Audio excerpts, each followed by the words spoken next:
Thank you very much. The 8,362nd meeting of the Security Council is called to order. The agenda for this meeting is maintenance of international peace and security, non-proliferation of weapons of mass destruction. The agenda is hereby adopted. I am honored to be here today to chair this meeting of the United Nations Security Council.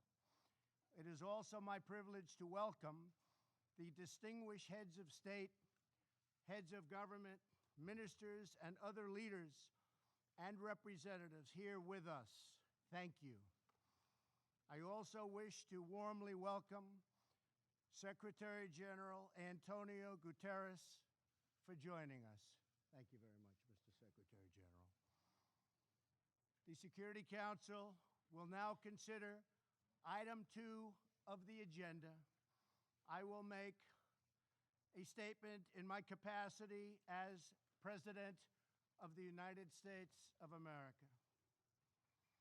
It is a great honor to be here today at this UN Security Council briefing to discuss a matter of urgent importance concerning and countering the proliferation of deadly chemical, biological, and nuclear weapons and the means to deliver them. The nations of the world have long recognized that certain weapons are so dangerous and can inflict so much suffering that all of us have a vital interest in preventing their further development, spread, and use. Since my inauguration, the United States has taken bold action to confront these sinister threats. Many of us are rightly focused on the dangers of nuclear weapons, but we must never forget the risk posed by biological and chemical weapons. The United States was one of the first nations to unilaterally renounce the use of biological weapons, and since World War I, we have led international efforts against the scourge of chemical warfare. Most recently in Syria, we have twice imposed severe consequences on the Assad regime for using chemical weapons against innocent civilians. I want to thank Prime Minister May and President Macron for their country's close partnership in those efforts last April. The Syrian regime's butchery is enabled by Russia and Iran. The Iranian regime exports violence, terror, and turmoil. It illicitly procures sensitive items to advance its ballistic missile program and proliferates these missiles all across the Middle East. The regime is the world's leading sponsor of terror and fuels conflict across the region and far beyond. A regime with this track record must never be allowed to possess a nuclear weapon. For this reason, I announced earlier this year that the United States would withdraw from the Iran nuclear deal. This horrible one-sided deal allowed Iran to continue its path towards a bomb and gave the regime a cash lifeline when they needed it the most. They were in big, big trouble. They needed cash. We gave it to them. In the years since the deal was signed, Iran's aggression only increased. The regime used new funds from the deal to support terrorism, build nuclear-capable missiles, and foment chaos. Following America's withdrawal, the United States began reimposing nuclear-related sanctions on Iran. All U.S. nuclear-related sanctions will be in full force by early November. They will be in full force. After that, the United States will pursue additional sanctions, tougher than ever before, to counter the entire range of Iran's malign conduct. Any individual or entity who fails to comply with these sanctions will face severe consequences. I ask all members of the Security Council to work with the United States to ensure the Iranian regime changes its behavior and never acquires a nuclear bomb.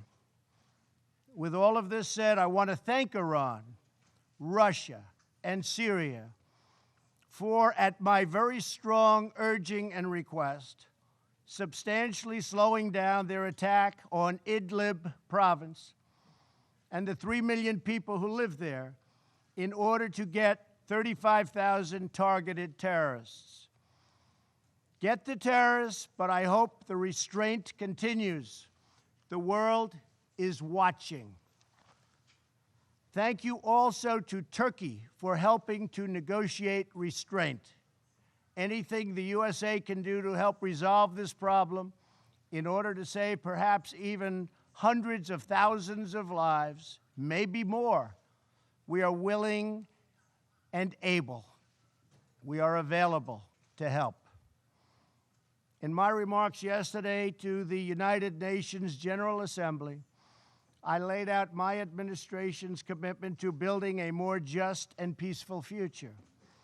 Regrettably, we found that China has been attempting to interfere in our upcoming 2018 election, coming up in November, against my administration. They do not want me or us to win because I am the first president ever to challenge China on trade. And we are winning on trade. We are winning at every level. We don't want them to meddle or interfere in our upcoming election. As I also mentioned yesterday, we have seen the results of historic efforts to open new pathways to peace on the North Korean Peninsula, and that's something we are extremely proud of. I am pleased to say that North Korea has not conducted a missile test since last November. It has not conducted a nuclear test since last September. And the hostages have been returned to us, and very importantly, the remains of American heroes are now returning home. In June, I held a historic summit with Chairman Kim Jong-un in Singapore, where he reaffirmed his commitment to complete denuclearization. Last week, Chairman Kim reiterated that commitment to President Moon at their third summit and to me in a very strong letter form. I think we will make a deal. But unfortunately, to ensure this progress continues, we must enforce existing UN Security Council resolutions until denuclearization occurs. However, we have detected that some nations are already violating these UN sanctions. This includes illegal ship-to-ship transfers, which must end immediately. The safety of the Korean Peninsula, the region, and the world depends on full compliance with UN Security Council resolutions. Very, very important. But most importantly, I believe that Chairman Kim Jong-un, a man I have gotten to know and like, wants peace and prosperity for North Korea. Many things are happening behind the scenes, away from the media, which nobody knows. But they are happening nevertheless, and they are happening in a very positive way. So I think you will have some very good news coming from North Korea in the coming months and years.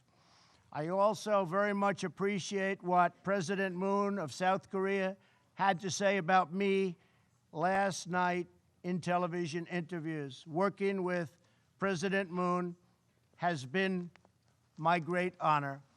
And likewise, working with President Xi of China and Prime Minister Abe of Japan has been a pleasure and an honor. Each of us follows in the footsteps of countless world leaders, diplomats, and public servants who came here to the United Nations with the same noble goal: to build a future worthy of the patriots, true patriots, who sacrificed their lives for our nation and for our future. To be successful, we need a commitment of every nation represented in this chamber.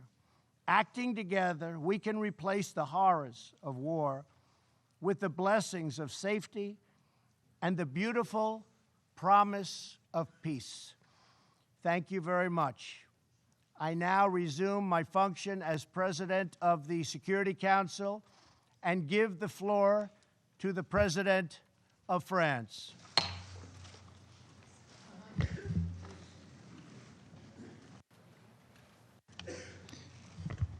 Merci, Monsieur le Président. Thank you, Mr. President. Cher Donald, mes chers collègues, Dear Donald, dear Monsieur le colleagues, Secrétaire Général, Secretary General, Mesdames, Messieurs les ministres, chers amis, distinguished je voudrais ministers, tout dear d'abord friends, remercier I would like to first of all la présidence thank américaine du Conseil de the US sécurité de presidency nous of the avoir Security réunis Council. aujourd'hui Thank you for having pour brought traiter us here de l'importante menace to à la paix discuss et à la the sécurité serious internationale que threats to constitue international en peace and effet la security, which are prolifération represented des indeed armes de by the destruction massive proliferation of et de leurs weapons vecteurs. of mass destruction Et and remercier their le means of Secrétaire delivery. Général I'd pour sa like to thank the présence Secretary à General cet échange. for being present La with première us question here today. sur ce The sujet qui me first vient à l'esprit issue en contemplant, here that comes to my si nous nous mind parlons franchement, nos divisions de l'année écoulée sur des sujets aussi importants que le nucléaire iranien ou l'usage d'armes chimiques par le régime syrien, et tout simplement, que voulons-nous, nous, États membres du Conseil de sécurité, encore faire ensemble? Le régime de non-prolifération, qui organise la maîtrise des armements atomiques pour limiter le risque de guerre nucléaire, ou qu'il impose l'interdiction absolue de certaines armes pour que nos populations soient à jamais protégées de l'horreur de la guerre des gaz ou des armes bactériologiques, est une construction relativement récente, arrivée à maturité dans les années 1990. Et c'est le fruit des drames du XXe siècle, de la ferme détermination de nos prédécesseurs, de leur vision du bien de l'humanité et de leur esprit de responsabilité. Et cet édifice repose sur des concessions mutuelles, des interdépendances, une confiance réciproque que nous avons bâtie à cette occasion. En un mot, sur une approche multilatérale de la sécurité. Notre responsabilité, je le crois profondément aujourd'hui, ce que nous devons à ceux qui nous ont précédés comme aux populations dont nous avons la charge, c'est de préserver et de renforcer ce régime à un moment où il est profondément mis à l'épreuve. Les États membres du Conseil doivent être exemplaires à cet égard et à mes yeux, sur ce sujet et sans doute encore plus qu'un autre, être unis. Unis, nous l'avons été de façon remarquable sur la question de la Corée du Nord. La dernière fois en décembre 2017 avec la résolution 2397. La gestion de cette crise, le président des États-Unis d'Amérique vient de crisis, and this was just recalled by the President of the United States, has gone through a new stage thanks to his initiative to have a direct dialogue with the chairman of the Workers' Party of Korea. And we welcome and support these efforts, as well as the efforts made in this regard by South Korea. At no point should the Security Council lose sight of the fact that North Korea continues representing a nuclear and ballistic threat for the region and for the world. We expect for the Pyongyang regime specific actions showing that they genuinely determined to dismantle their nuclear and ballistic program, and to do so in a way which is comprehensive, verifiable, and irreversible. As we await such gestures, such actions, our dialogue has to be accompanied by rigorous implementation of the sanctions decided upon by the Council. And on this, we are united. We were also united on the issue of Iran when we passed Resolution 2231, but that was in 2015. Since then, the pathways of the signatories of the JCPOA have diverged. But And let me repeat it here, we still, all of us here, I'm convinced, retain the same objective in mind, namely preventing Iran from obtaining nuclear weapons and guaranteeing strict international control on the peaceful use of their nuclear program. The JCPOA is imperfect, but it is a decisive step in that exact direction.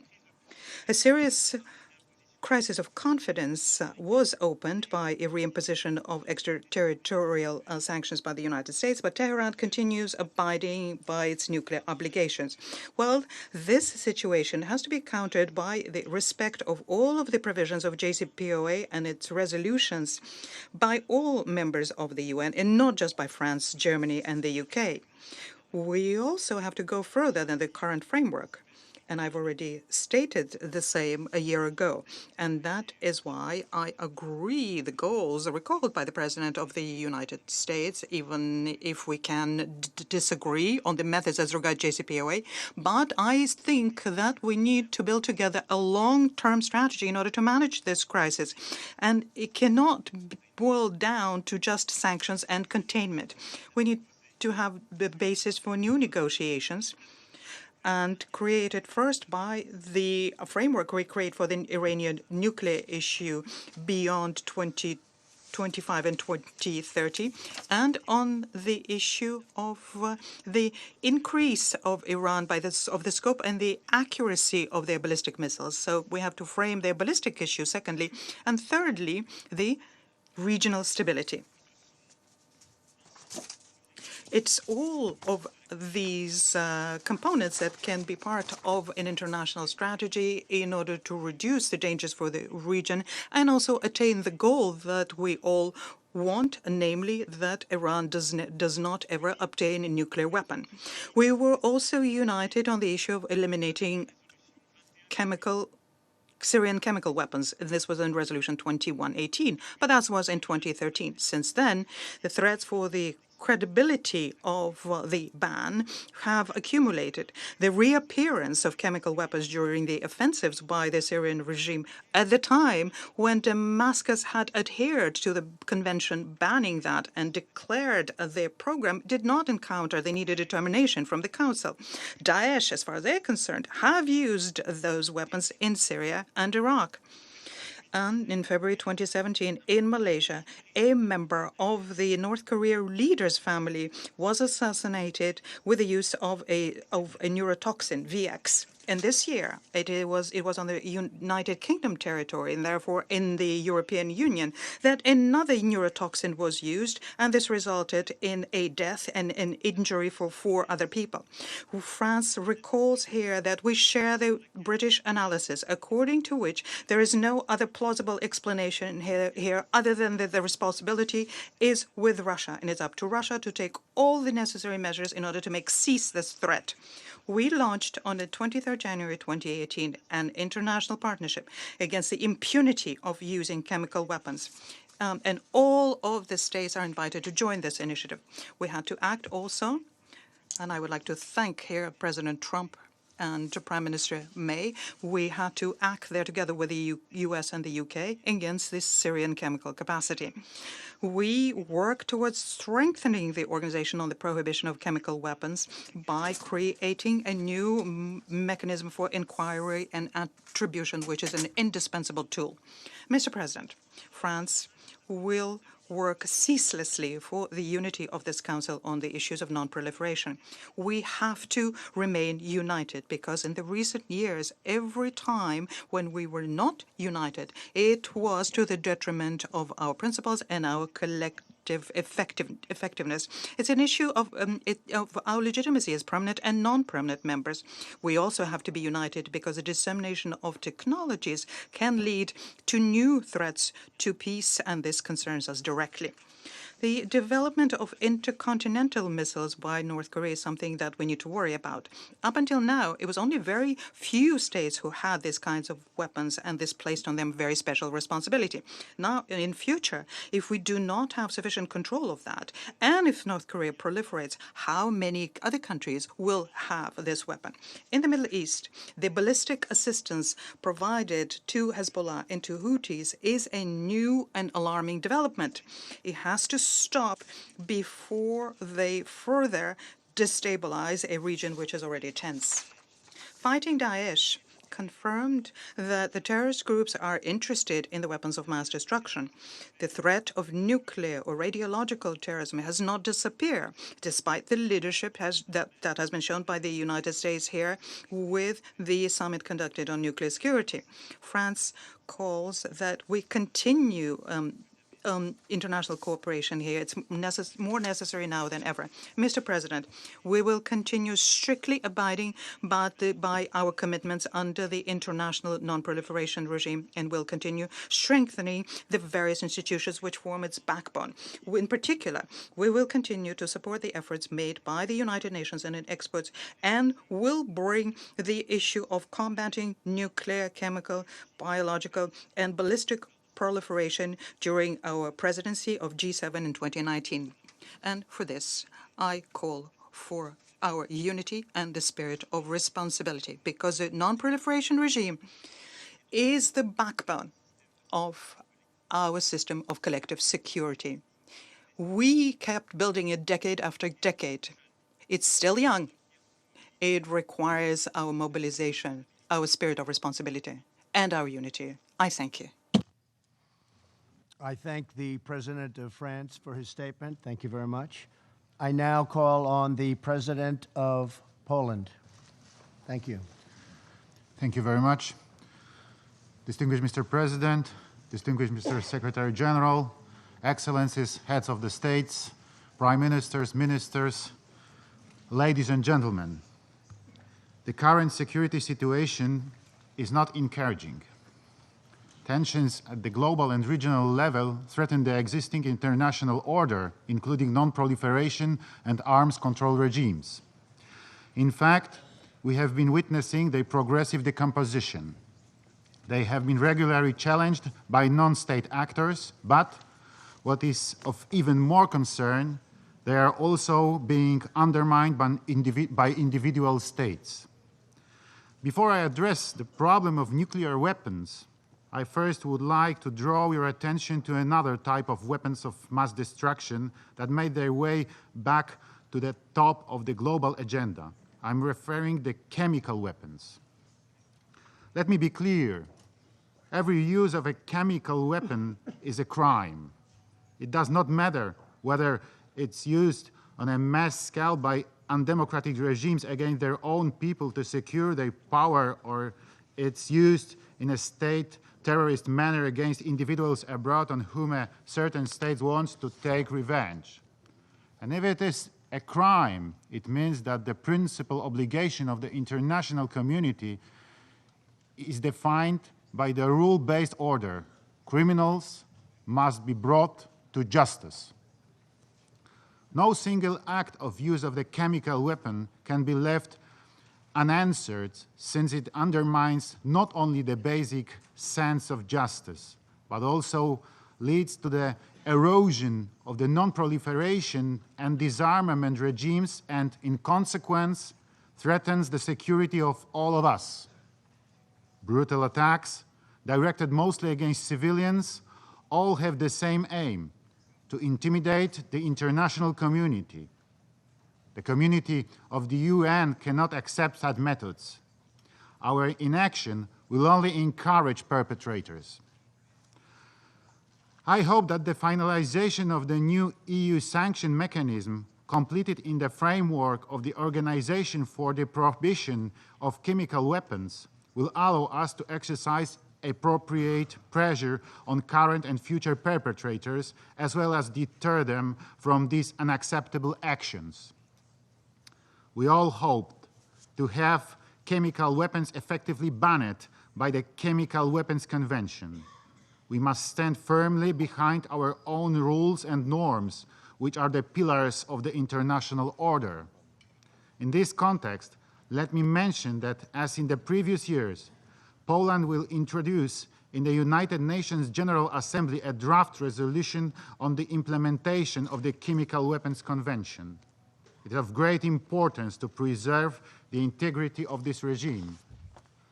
Therefore, we call on all member states to ensure a strong, clear, and united message of support of the whole international community for the integrity of the Chemical Weapons Convention and the efforts of the Organization for the Prohibition of the Chemical Weapons.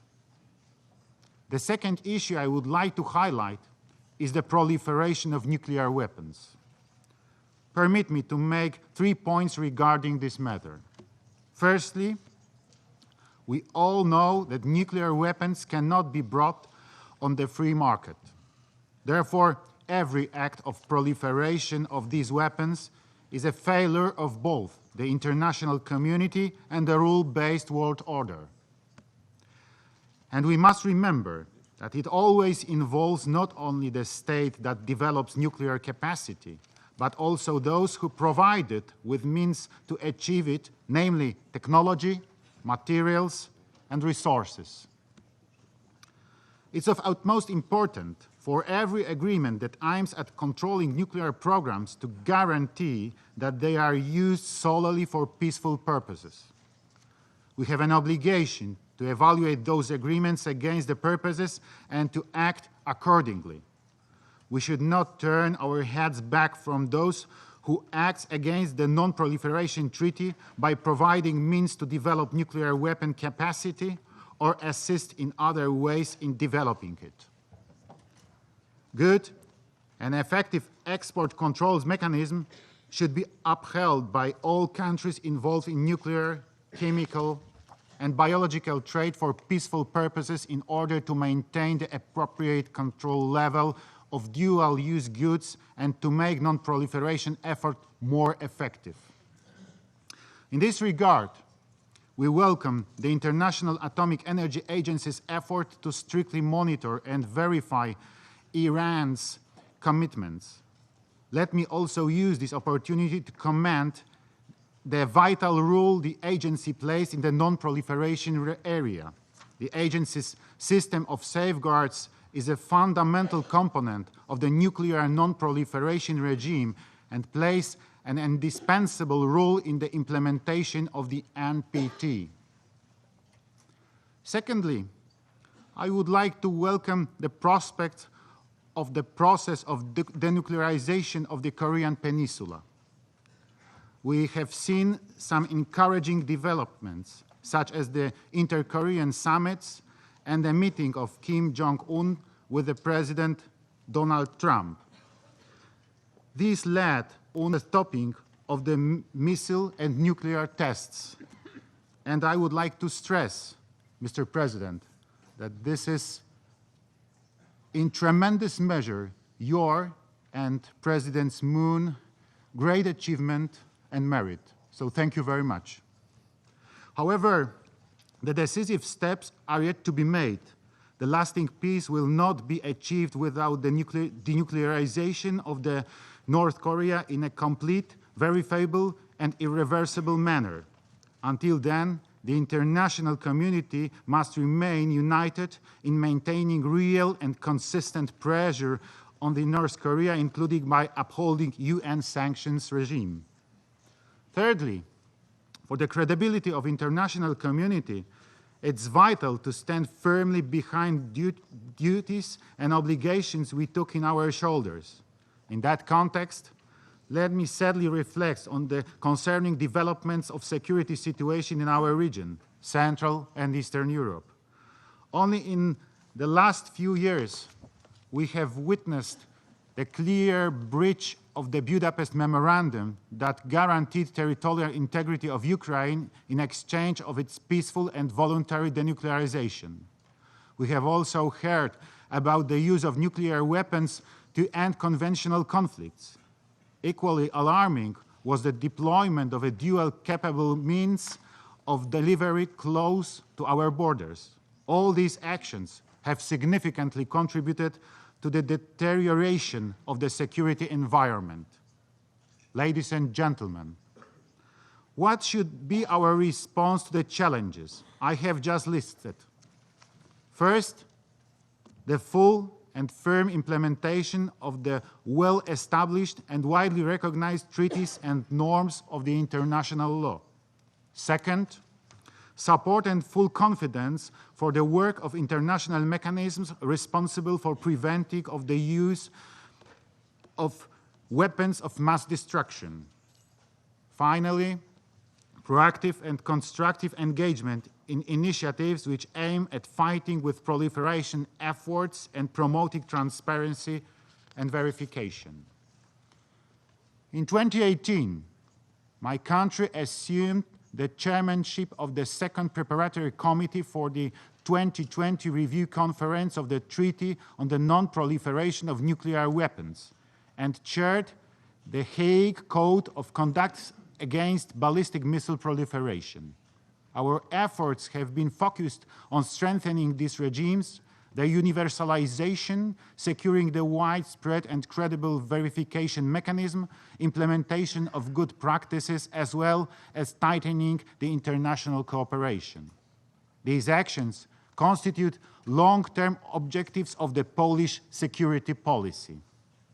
In conclusion, let me stress once again that non-proliferation is a collective effort to uphold the security architecture which we have built for decades and to prevent the nightmares recurring uses of weapons of mass destruction. We need full commitment of all of us, without any exception, to observe all norms and obligations in this field. Thank you very much. Thank you very much, Mr. President. And I now give the floor to the President of Equatorial Guinea. Please. Thank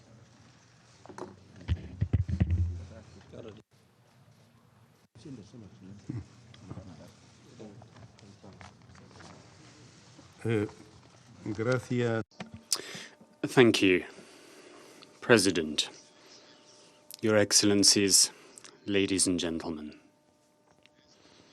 It is for me a pleasure and an honor to address for the first time in person this forum on behalf of and in representation of the Republic of Equatorial Guinea. We thank the United States of America for having convened this open debate this morning, and we congratulate the United States on their excellent work as President of the Council for the month of September. Disarmament is one of the longest-standing goals of the United Nations. Indeed, it was the subject of the very first Security Council resolution on the 25th of January 1946, when the Security Council adopted Resolution 1 of the United Nations Security Council, enshrined in Article 47 of the Charter of the United Nations.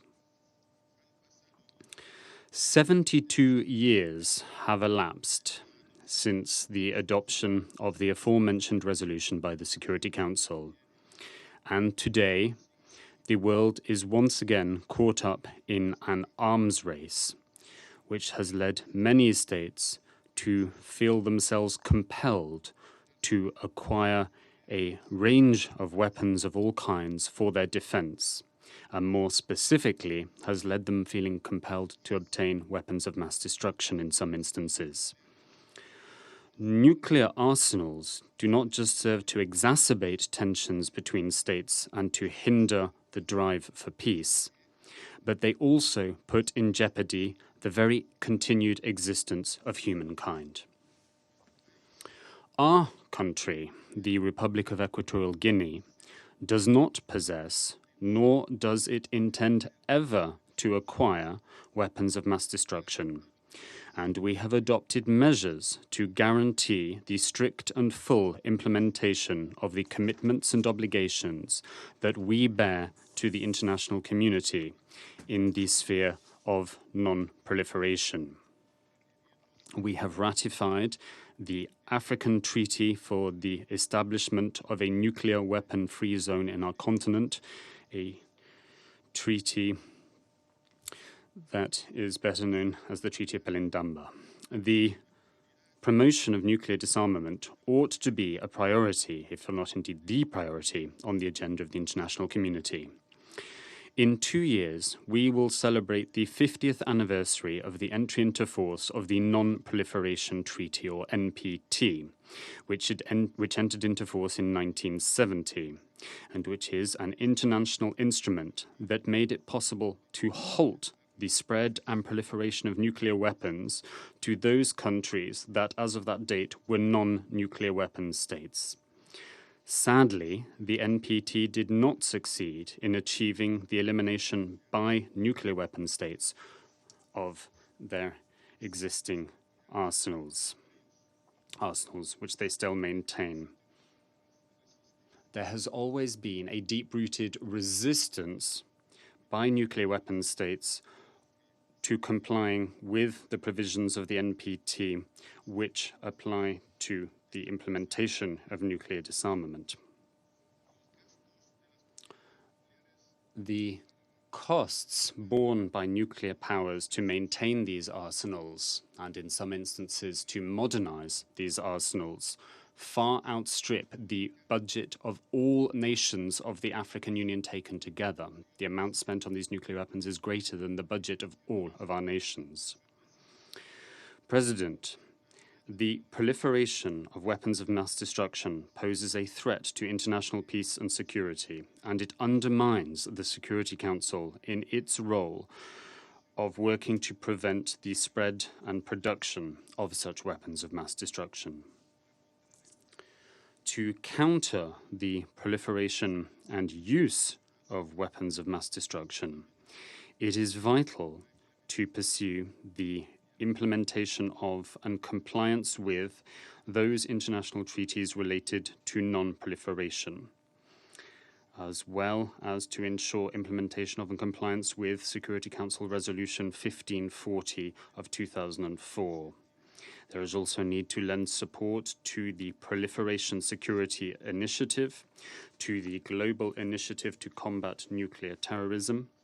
Action is also needed to ban any test of nuclear weapons, to share information between states and international organizations. There is also an urgent and pressing need to implement systems of joint verification, inspection, and oversight for arsenals and research facilities of this type of weapons, and such verification should be undertaken by the United Nations Office for Disarmament Affairs in partnership with the International Atomic Energy Agency. And this verification, inspection, and oversight work should include securing such weapons and ensuring their destruction. In addition, there is a pressing need to pursue negotiations with nuclear weapon possessor states in order to ensure that they rule out effectively and genuinely the option of using nuclear weapons. Steps must also be taken to ensure that their nuclear arsenals are secured, and the rights of all parties to make peaceful use of nuclear energy must be recognized and upheld. President, the Republic of Equatorial Guinea is alarmed because the United Nations seems to be in a paradoxical situation.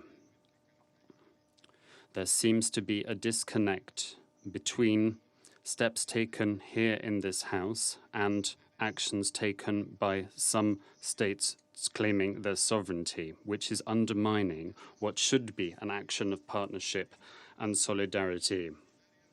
Some 2 days ago, we had an extraordinary summit to remember the extraordinary African leader Nelson Mandela, and we all spoke out to reject confrontation and war, to set aside disputes, to live up to his legacy. And in living up to the legacy of Nelson Mandela, we expressed the hope that we might be able to live in a world of peace, security, development, and well-being for all.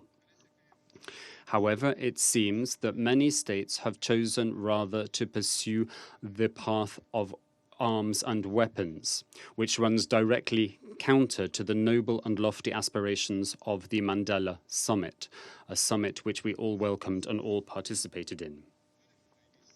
It is possible to ban weapons of mass destruction and to render their use unthinkable. All that is needed is the necessary will and determination of all parties. The Republic of Equatorial Guinea voices its determination to continue working towards the negotiation and adoption of legally binding instruments that will lead to nuclear disarmament in an effective, irreversible, and verifiable way in order to achieve the objective of the complete elimination of all nuclear weapons. The international community of nations should also be worried by the potential humanitarian consequences and the global impact of any accidental or intentional nuclear detonation. And the international community of nations should cooperate on the level of international security to prevent non-state actors from getting their hands on the resources necessary for them to be able to pursue nuclear terrorism. President, the Republic of Equatorial Guinea is persuaded of the usefulness of nuclear energy for peaceful purposes and used under the supervision of the IAEA. I conclude this statement delivered on behalf of the Republic of Equatorial Guinea by sharing with you that in our region, our continent, Africa, there are not, nor have there ever been used, weapons of mass destruction. What has caused enormous loss of life and bloodshed in our continent is the trafficking in weapons, terrorism, and the conflicts that have racked and left a stain on our continent.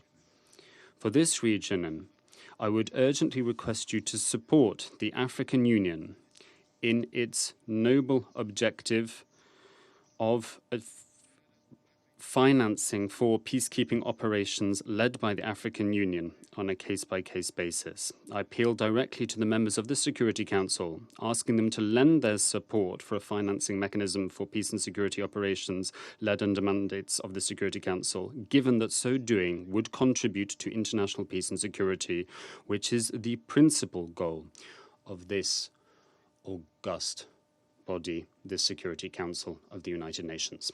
Thank you very much. Thank you very much, Mr. President.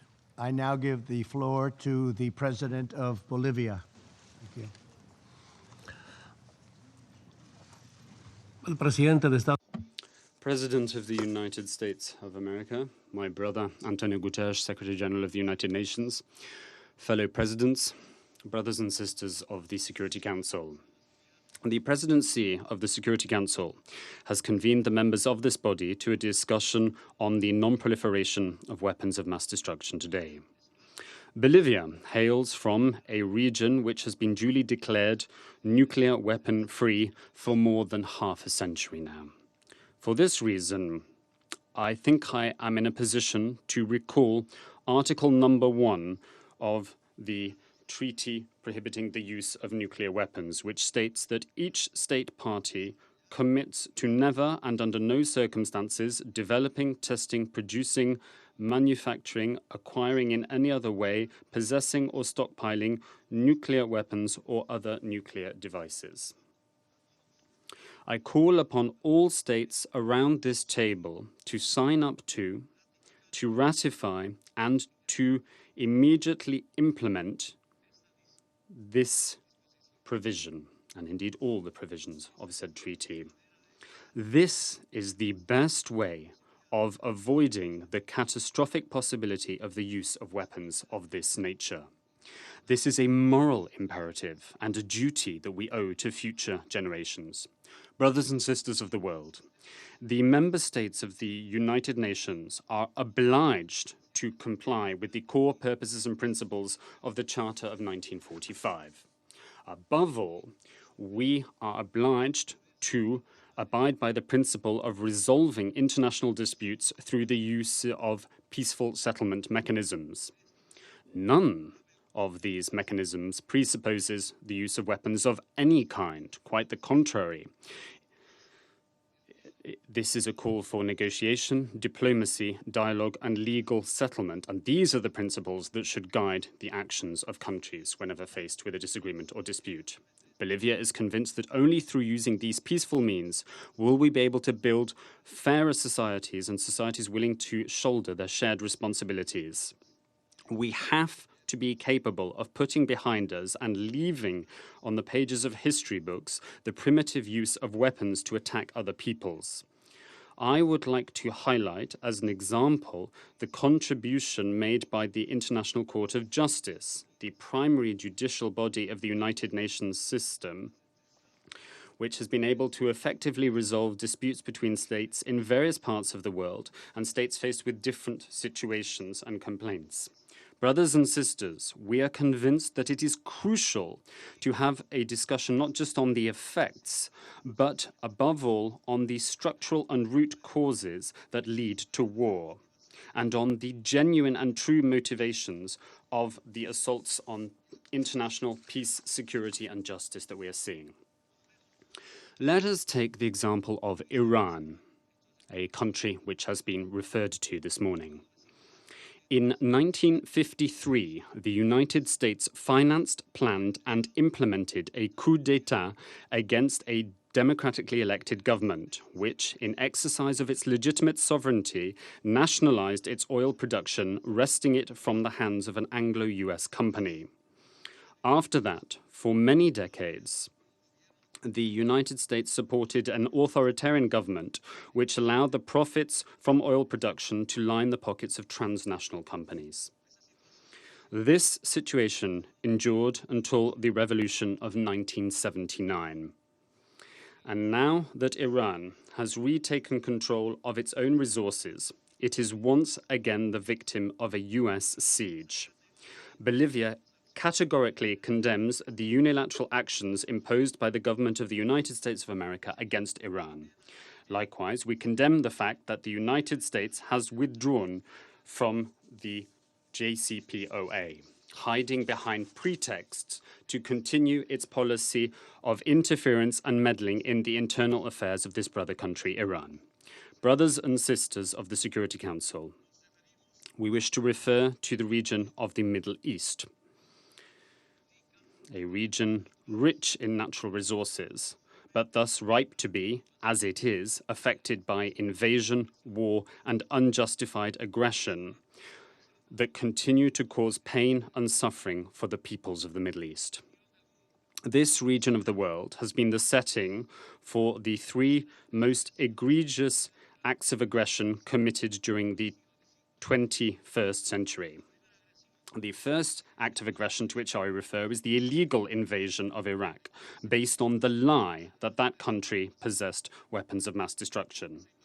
This invasion led to more than 1 million deaths. The second act of aggression is the overthrow of the government of Libya, which led to tens of thousands of deaths, whilst pretending that it was for humanitarian reasons. As a consequence, it has triggered serious political instability and unleashed a humanitarian crisis across the north of Africa. The third act of aggression to which I refer is the civil war in Syria, which, over the last 8 years, has cost the lives of more than 500,000 people. This war is the direct result of the interference and of the financing of armed groups and terrorist organizations who have pitted themselves against the Syrian government. Brothers and sisters, over the last few months, the United States has once again demonstrated its contempt for international law, for multilateralism, and for the purposes and principles of the Charter of the United Nations. Each time that the United States invades nations, launches missiles, or finances regime change, it does so behind a propaganda campaign which incessantly repeats the message that it is acting in the cause of justice, freedom, and democracy, in the cause of human rights or for humanitarian reasons. I would like to say to you frankly and openly here, in no way is the United States interested in upholding democracy. If such were the case, it would not have financed coup d'etat and supported dictators. It would not have threatened with military intervention democratically elected governments, as it has done with Venezuela. The United States could not care less about human rights nor justice. If this were the case, it would have signed the international conventions and treaties for the protection of human rights. It would not have threatened the investigation mechanisms of the International Criminal Court, nor would it promote the use of torture, nor would it have walked away from the Human Rights Council, and nor would it have separated migrant children from their families, nor put them in cages. The United States is not interested in multilateralism. If it were interested in multilateralism, it would not have withdrawn from the Paris Agreement or given the cold shoulder to the Global Compact on Migrant. It would not have launched unilateral attacks, nor have taken decisions such as illegally declaring Jerusalem to be the capital of Israel. This contempt for multilateralism is motivated by the thirst of the United States for geopolitical control and for the seizing of natural resources. Brothers and sisters, in light of the aforementioned situations, I would like to hail those countries, France, Germany, the United Kingdom, China, and Russia, who have held firm in defense of the nuclear agreement signed with Iran. We praise also those countries who have not abandoned the Paris Agreement, those countries that defend the principles of sovereign equality of states, those countries that uphold the principle of non-interference in domestic affairs, those countries that respect international law and respect those commitments freely entered into and who defend multilateralism. Our congratulations to those countries. The responsibility of our generation is to hand over a fairer and more secure world to the following generation. We will only achieve this dream if we work together to consolidate a multipolar world. A world with common rules that are respected by and defended from all the threats ranged against the United Nations. Thank you very much. Thank you, Mr. President. I now give the floor to His Excellency from Peru.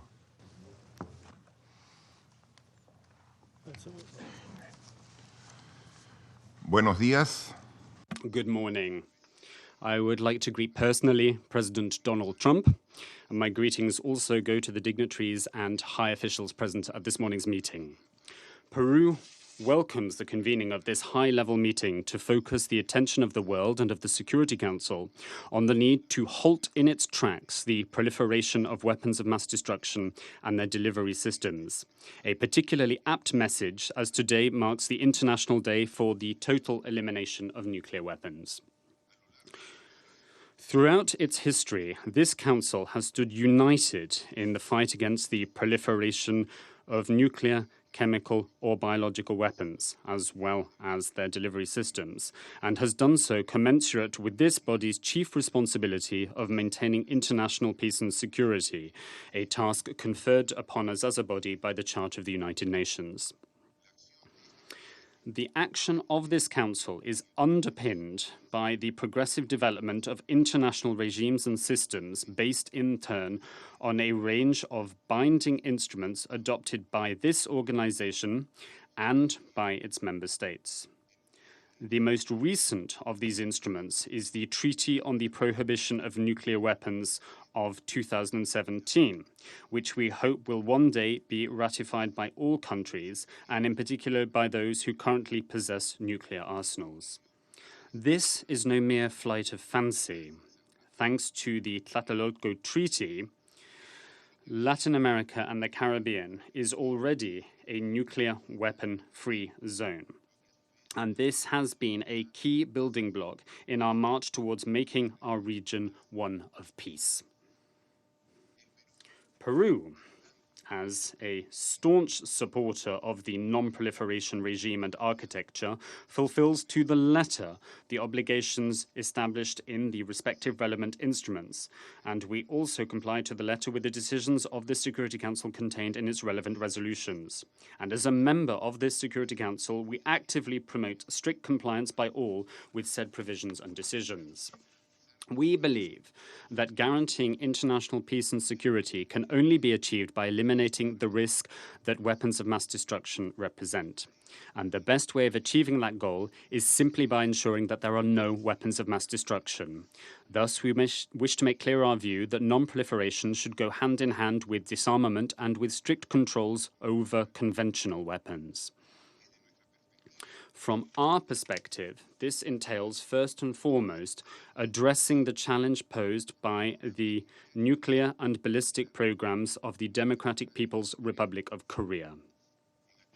On this particular point, we wish to once again hail the high-level diplomacy that your administration and you personally, President Trump, have been engaged in with a view to achieving complete, verifiable, and irreversible denuclearization of the Korean Peninsula. We believe that the validity of the nuclear non-proliferation regime should be upheld as well through compliance with the Joint Comprehensive Plan of Action, the JCPOA, on the Iranian nuclear program, a plan that was endorsed by this Security Council in Resolution 2231.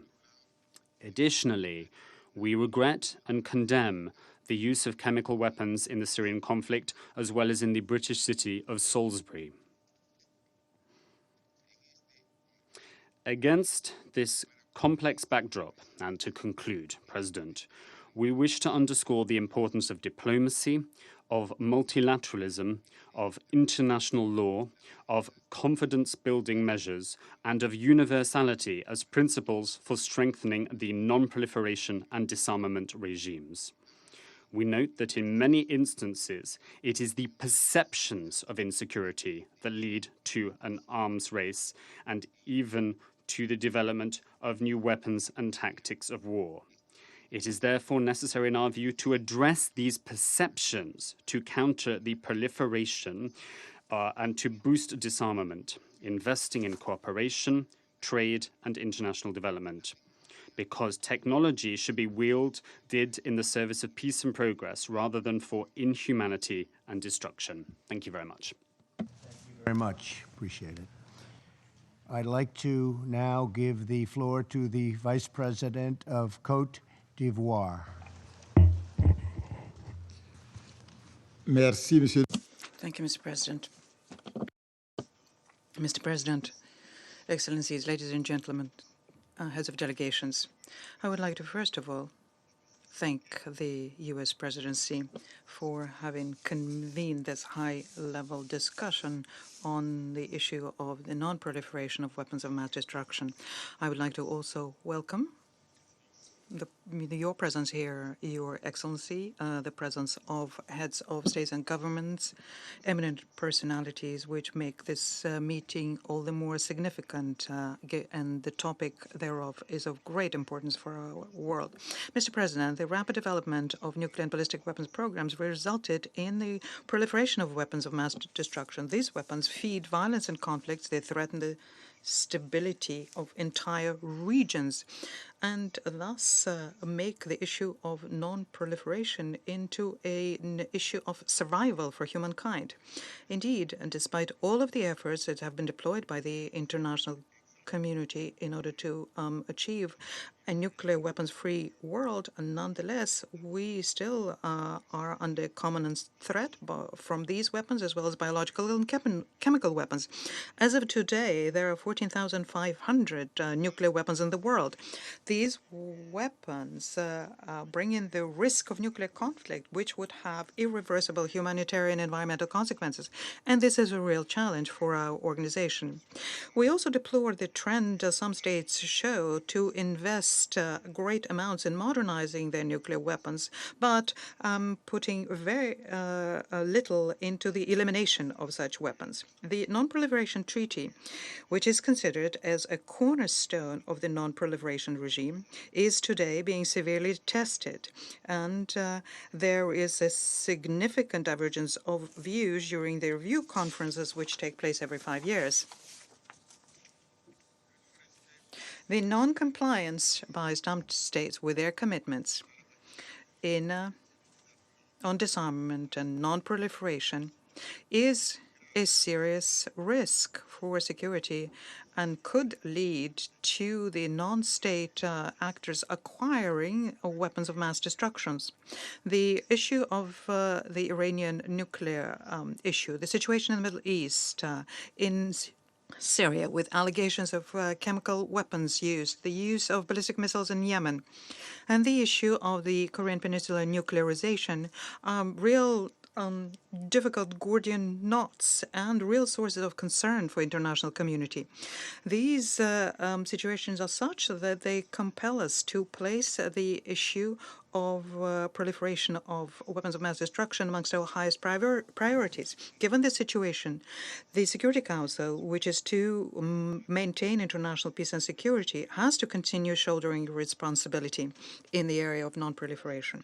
In this context, Côte d'Ivoire calls for the implementation of the relevant resolutions of Security Council and the implementation of the various legal instruments, those which are covering the areas of disarmament and non-proliferation. We invite, therefore, member states to discharge, with the support of the Organization for the Prohibition of Chemical Weapons, discharge their international obligations which stem from the convention, which bans the development, manufacturing, stockpiling, the use of chemical weapons and calls for their destruction. In this context, I would like to say that Côte d'Ivoire is party to all of the treaties and important conventions in the area of non-proliferation, and we incorporated into our national laws all of the commitments which flow from national legal instruments. In the disarmament area, the step-by-step approach did not result in the desired effect, and we therefore call those states which have nuclear weapons to consider a new, more effective approach. Mr. President, we welcome the adoption on the 7th July 2017 of the treaty banning nuclear weapons. They underscore that it's important to implement it rapidly. Outer space, which is considered, and rightly so, as a common good for humankind, warrants our constant attention and requires an urgent adoption of an international, legally binding instrument in order to prevent an arms race in space and make sure it does not become militarized. Further, we underscore the need for the international community to have a more binding instrument in the area of biological and toxin weapons. We also would like to express a wish for a universal and non-discriminatory instrument in order to provide a security guarantee for non-nuclear states. On chemical weapons, we call for a universalization of the Convention of Chemical Weapons and the implementation of resolutions 1540 of 2004 and resolution 2325 of 2016. In this regard, the mandate conferred on OPCW during the special meeting on the 26th and 27th July in The Hague, the mandate to identify and to bring to justice the perpetrators of chemical weapons attacks could greatly contribute towards settling the issues related to the allegations of chemical weapons use. We call on the Security Council to stand united on this issue. Mr. President, as regards the Iran nuclear issue, my delegation supports the implementation of the Joint Comprehensive Plan of Action, which is considered to be overall satisfactory. In this regard, we would like to invite the stakeholders to work out their differences over this agreement, which resulted from an extraordinary international compromise and remains to date a certain guarantee for the implementation of the NPT and helps with regional peace and stability. Mr. President, on the situation in the Korean Peninsula, Côte d'Ivoire welcomes the positive developments we have been witnessing recently. The historic meeting on the 12th of June in Singapore between Your Excellency and the North Korean leader, Kim Jong-un, is a major milestone in this new regional dynamic. We reiterate here our attachment to the principles of peacefully settling the disputes through dialogue and talks, and we urge all of the stakeholders to reject definitively any use of military option which could lead to terrible and irreversible consequences for the planet. To conclude, we'd like to, in Cote d'Ivoire, reaffirm our attachment to multilateralism, international law, and underscore the need to assign high priority to the preservation of the non-proliferation regime, non-proliferation of nuclear weapons, chemical weapons, their vectors, and the promotion of disarmament and arms control. I thank you for your attention. Thank you very much. I now give the floor to the Prime Minister of the United Kingdom. Thank you, Mr. President, and thank you for convening this important debate. There is no greater threat to international peace and security than the proliferation of weapons of mass destruction. These issues matter to every man, woman, and child around the globe. And the United Kingdom, like the other permanent members of this Council, has a special responsibility to protect the significant gains we have made in the last 70 years. Because the international community has invested huge energy into containing the horrific forces that emerged in the 20th century.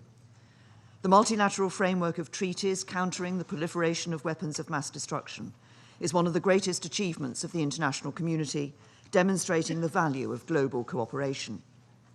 It has improved all of our security. It has brought a measure of predictability and stability, and it has paved the way to arms control agreements and disarmament. When many of us around this table were born, it was feared dozens of nuclear weapons states might emerge. Instead, the Treaty on the Non-Proliferation of Nuclear Weapons has seen a remarkable near 30 states abandon their pursuit of nuclear weapons. Global stockpiles have been reduced by close to 80% since their Cold War peak. That is true success on a truly global scale. Similar, if not greater success, has been achieved on chemical and biological weapons. Over 96% of declared stockpiles of chemical weapons have now been destroyed under international verification, and no country professes publicly to possess biological weapons. But the last 18 months have seen these hard-won gains challenged. We have seen chemical weapons used in Syria, Malaysia, and the UK. The conventions governing our nuclear compact are being picked at. Predictability and stability are declining. If we do not increase our collective efforts to preserve and build on what we have, there is a very real risk these gains will subside or fall away. The 1970 Non-Proliferation Treaty is rightly perceived as the flagship of the international community's determination against nuclear proliferation. Supporting it requires leadership.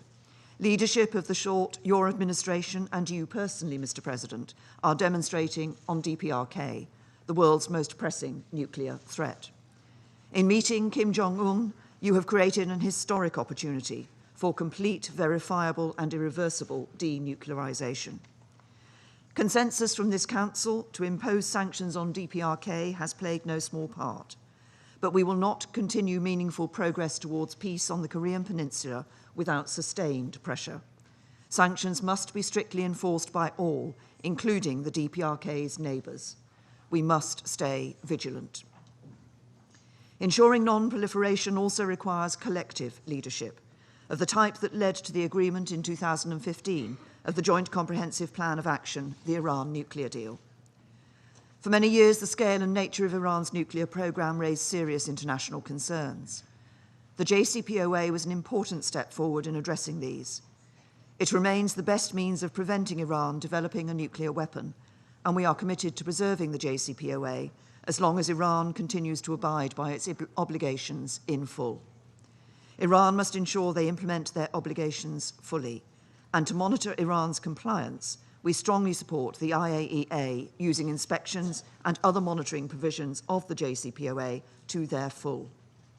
Other aspects of Iran's policies, in particular its destabilizing regional behavior and sustained efforts to enhance its ballistic missile capability, continue to cause serious concerns. The international community, and where appropriate the Security Council, need to be ready to address this. And Iran's proliferation of missile and sophisticated military technology to groups like Hezbollah in Lebanon, or, as the UN's panel of experts concluded, the Houthis in Yemen, is also not in compliance with Security Council resolutions. It risks a dangerous escalation, so we need to see further decisive action in this Council to tackle both the transit and proliferation of these technologies and increase the costs for those responsible. It is regrettable that Russia continues to prevent the Council from upholding its responsibility to stop this destabilizing activity. Mr. President, nowhere are the grim consequences of the erosion of global norms on weapons of mass destruction more apparent than in Syria, where the UN has concluded that Assad's regime has repeatedly used chemical weapons, a direct assault on a near-century-old ban vital to our collective peace and security. Yet Russia has repeatedly wielded its veto to prevent the Security Council from holding the Assad regime to account, even shutting down the international body established to investigate chemical weapons use in Syria. So I welcome the decision of 150 countries in June, the largest gathering in its history, to empower the OPCW to attribute responsibility for chemical weapons attacks in Syria and to put in place arrangements for attribution for any country which requests it. And I would like to thank President Trump and President Macron for their shared determination with the UK to deter the use of chemical weapons in Syria through US, UK and French joint military action in April. These actions sent a clear message to the Assad regime.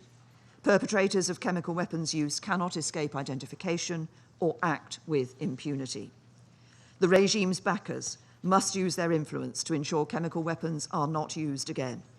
For there must be no doubt we will respond swiftly and appropriately if they are. The UK saw the consequences of these norms being eroded in Salisbury this year, when Russia recklessly deployed a nerve agent on our streets. The United Kingdom has presented detailed evidence, clearly laid out in charges of attempted murder and the use and possession of a chemical weapon against 2 agents of the Russian state. We have taken appropriate action with our allies, and we will continue to take the necessary steps to ensure our collective security. Russia has only sought to obfuscate through desperate fabrication. Permanent members of the UN Security Council must not attack and undermine the international non-proliferation regimes and the institutions that underpin them. All members of the Council must fulfill their responsibilities to safeguard them in support of international peace and security. It is my sincere hope that Russia will rejoin the international consensus against the use of chemical weapons and the collective effort to uphold it. If so, this Council will again be able to work together to rid the world of chemical weapons. But if not, we should leave no one in any doubt of the international community's determination to uphold international non-proliferation regimes. Not all the challenges faced by the counter-proliferation framework come before this Council, but they are no less urgent. We need to strengthen the rules to keep pace with new technologies and more complex global supply chains. We must help every UN member to develop their capabilities and regulation and ensure they are able to make their contribution to this global effort. The quiet but essential role the United Nations plays must be at the heart of these efforts. So as UN members, we should invest the expertise and diplomatic resources necessary in the conventions. Mr. President, it was collective engagement by states across the globe that produced the counter-proliferation framework. Even the most powerful recognized that investing in collective rules-based restraint was the only effective way of addressing national security interests and avoiding unilateral recourse to force. We cannot let the framework be undermined today by those who reject the values and disregard the rules that have kept us safe. It will take collective engagement to reinforce it in the face of today's challenges. And in this, as has always been the case, the UK will play a leading role. Thank you. Thank you very much, Prime Minister. I now give the floor to the Prime Minister of the Netherlands. Mr. President, Your Excellencies, ladies and gentlemen, this year there have been several occasions when weapons of mass destruction have endangered our security, undermined international stability, and caused terrible suffering. So 2018 has made the importance of non-proliferation abundantly clear. I agree with you, Mr. President, that as politicians we are first and foremost responsible to keep our own citizens safe. And I believe that multilateral institutions play a major role where this issue is concerned. As I will say in my address to the General Assembly later today, the Kingdom of the Netherlands has always championed and will continue to champion the rules-based international order and multilateral cooperation, especially on security matters and other issues of shared concern. The multilateral cooperation requires active support from all of us, including and even especially on the issue of weapons of mass destruction. We should acknowledge the significant achievements that have been made in controlling these weapons.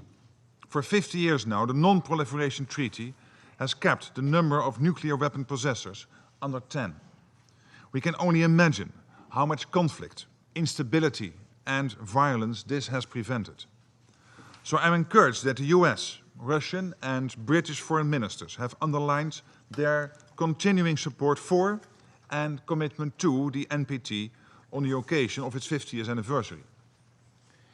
We have seen some positive steps on non-proliferation this year in relation to North Korea. The ultimate goal of our joint efforts is to ensure that North Korea abandons its nuclear ballistic missile capabilities and its programs on weapons of mass destruction. It should do this in comprehensive, verifiable, and irreversible manner. We welcome the efforts you, Mr. President, are personally making to achieve a nuclear weapon-free Korean peninsula. For we know that this problem can only be resolved peacefully. As chair of the Sanctions Committee, the Netherlands is doing everything it can to ensure that all nations fully implemented sanctions, so as to keep up the pressure on North Korea to comply with its international obligations. The Kingdom of the Netherlands believes that the Joint Comprehensive Plan of Action, endorsed by the Security Council Resolution 2231, remains a good example of how this Council and the international community can work hand in hand for non-proliferation. The International Atomic Energy Agency has concluded in 12 consecutive reports that Iran is abiding by its commitments under the deal. As long as this continues, we will also uphold our commitment to the deal. At the same time, we are concerned about Iran's role in the region, its ballistic missile program, and its human rights record. In particular, Iran's support for Hezbollah and the role Iran plays in Syria and Iraq, and in the development of missiles by the Houthis in Yemen, remain serious concerns for the Netherlands. They need to be addressed. Mr. President, the repeated use of chemical weapons is deeply alarming. It causes terrible human suffering and erodes the established international norm. There should be no impunity for any use of chemical weapons, not for the large-scale attacks in Syria, nor for the individual attacks in Malaysia and the United Kingdom. The same goes for the possible use of chemical weapons by the Syrian regime in Italy. All of us, both within and outside this Council, bear a responsibility. Because of the stalemate in this body, we have tasked the Organization for the Prohibition of Chemical Weapons to investigate and identify those responsible for the use of these weapons. We cannot sit back. We have to speak up, take action and firmly support the OPCW so that the perpetrators can be brought to justice. And we need to do this together. Indecisiveness by countries that claim to support the principles of disarmament and non-proliferation could ultimately have disastrous consequences. And with regard to this, the Salisbury attack, we reaffirm our confidence in the UK investigations. We welcome its bringing criminal charges as an important step towards justice. This bolsters our earlier conclusion that it is essential to hold those responsible to account. Mr. President, to conclude, the devastating consequences of the use of weapons of mass destruction underline the urgent need to take action. The use of these weapons must never become the new normal. We must prevent impunity at all costs. A legal norm can only be effective if we collectively uphold it, together, as part of a multilateral effort. Thank you.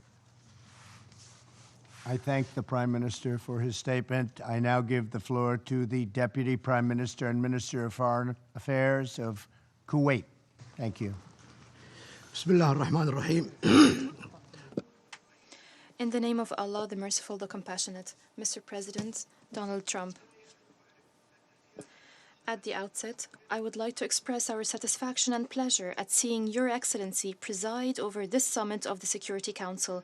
We appreciate your initiative in convening this open meeting, which confirms that you attach the utmost priority to one of the most serious threats to international peace and security, namely, weapons of mass destruction. The discussion we are having in this chamber comes at a delicate stage amidst complex circumstances facing our world today. That is especially so in the Middle East. In addition to the spread of conflicts and terrorism, we are facing the threat of use of weapons of mass destruction.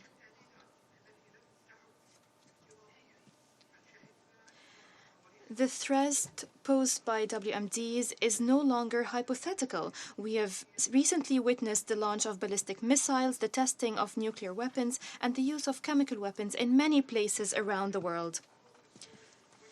Here, I would like to reiterate Kuwait's constant and principled position on non-proliferation. Kuwait condemns the use of all weapons of mass destruction anywhere, at any time, and by any party. The use of WMDs is a grave violation of international law. The establishment of peace, security, and stability in the world cannot be achieved in the presence of such weapons. We have recently witnessed the horrors of chemical weapon attacks undertaken by state and non-state actors in Syria. Such attacks confirm that the threat of proliferation of weapons of mass destruction has not declined, despite numerous treaties and resolutions criminalizing the use of such weapons. We are following with great concern the possibility of future attacks using weapons of mass destruction, whether in Syria or elsewhere in the world.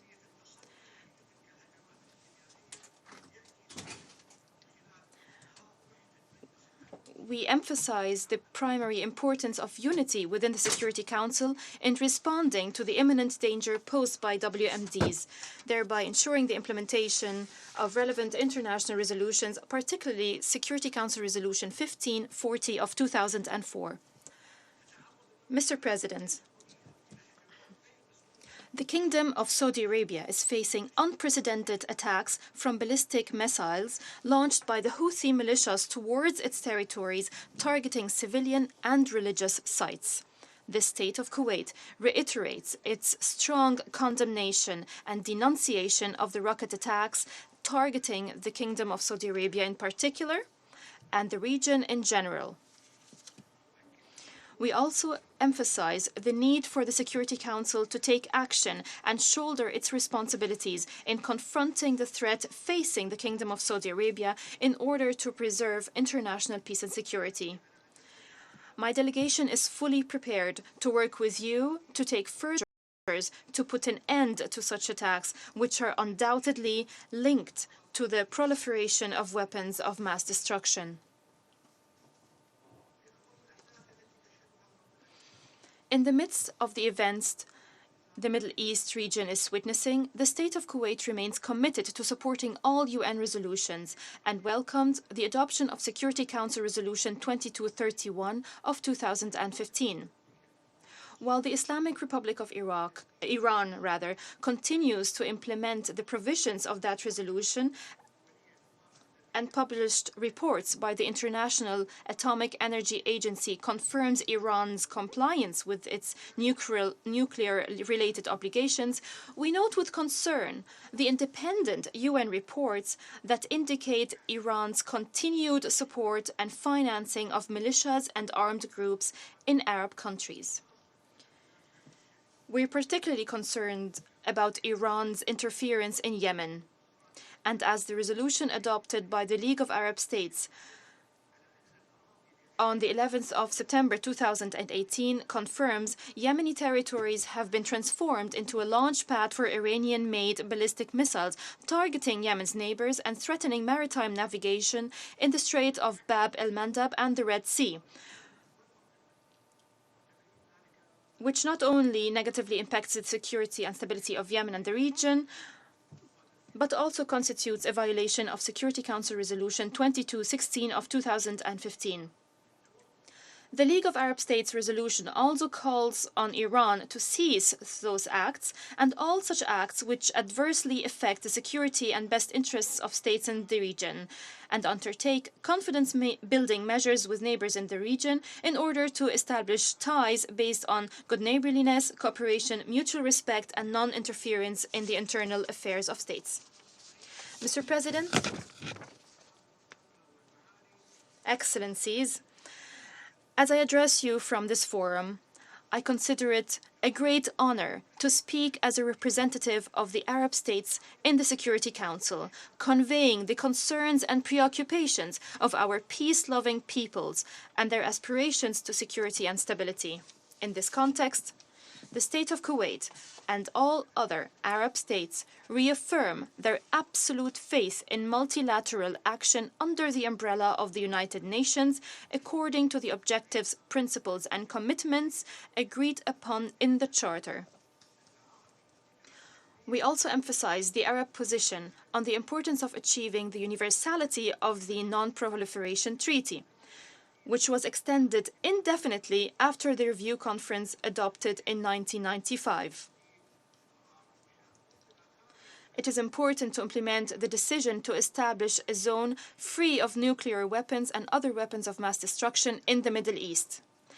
And we reiterate here the Arab position calling upon the three sponsors of the 1995 Middle East resolution to shoulder their responsibilities by implementing that resolution, as it is an integral part of the indefinite extension of the Non-Proliferation Treaty. We also emphasize the need for Israel to accede to the Non-Proliferation Treaty and to place all its nuclear facilities under the supervision and monitoring of the International Atomic Energy Agency, especially as it is the only country in the Middle East that has not yet acceded to the Non-Proliferation Treaty. Mr. President, in conclusion, the commitment you have shown to confront the challenges posed by weapons of mass destruction is not limited to our meeting here today. It is also to be seen in the current diplomatic efforts to ease tension and achieve denuclearization of the Korean Peninsula. Those efforts made by you, Mr. President, came within the context of cohesion and unity of Security Council members to counter the illegal programs and activities of the Democratic People's Republic of Korea. We know that to achieve denuclearization of the Korean Peninsula, the road ahead is still long and hard. Yet we believe that the absolute and sincere commitment of all concerned parties, as well as the full implementation of all relevant Security Council resolutions, will lead to a lasting and comprehensive peace agreement in a Korean peninsula free of nuclear weapons. Thank you, Mr. President. I thank the Minister for his statement. Thank you very much. I now give the floor to the Minister for Foreign Affairs of China.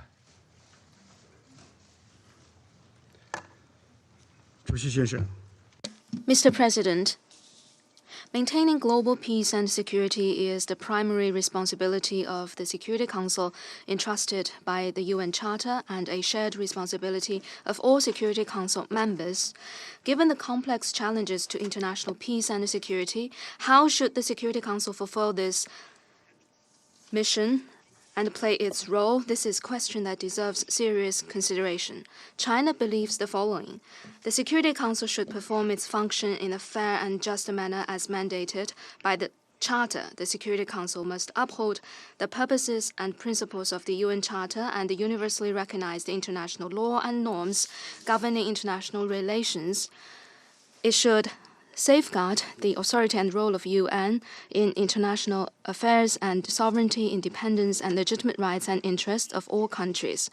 The Security Council should stick to political settlement as the basic direction. The Security Council should be the strongest advocate for resolving differences and disputes through dialogue and consultation. It should effectively use all tools, including good offices, mediation, peacekeeping, and peace building, step up preventative diplomacy to serve the larger goal of political settlement. The Security Council should enhance unity to promote consensus.